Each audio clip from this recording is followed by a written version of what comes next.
এই পাকা আমগুলো পারলাম, এই পাকা আমগুলো একটু আমসত্ব করে নেব।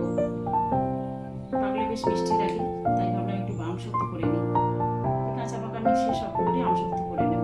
আর ওইগুলো তো আম তেল করবই, কাঁচা যেগুলো কাটলাম।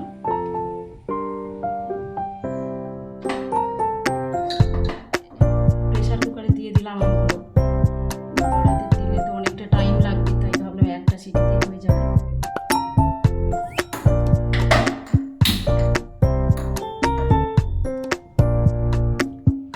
পাকা আমগুলো তো আমি সেদ্ধ করে নিয়েছিলাম তখন, দিয়ে একটু ঠান্ডা হওয়ার পরে ওগুলোকে আমি পাল্পটা বের করে নিয়েছি।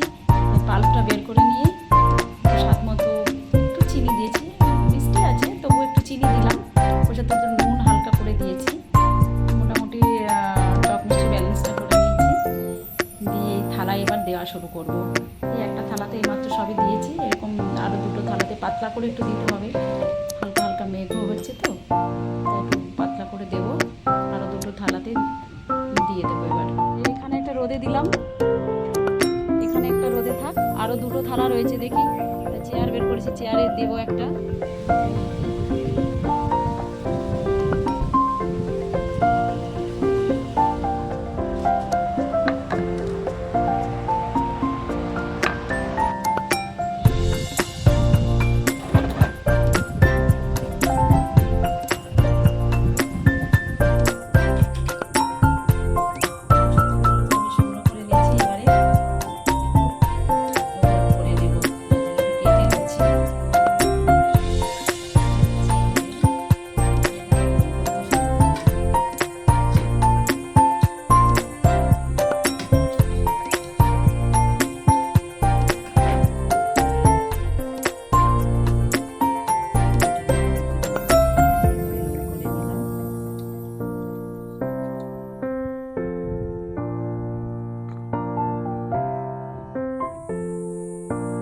থালা যে আমসত্ব দিয়েছিলাম সেই থালা থেকে তুলে নিয়ে সবগুলো ছুরি দিয়ে কেটে নিয়ে একটু রোল করে নিয়েছি।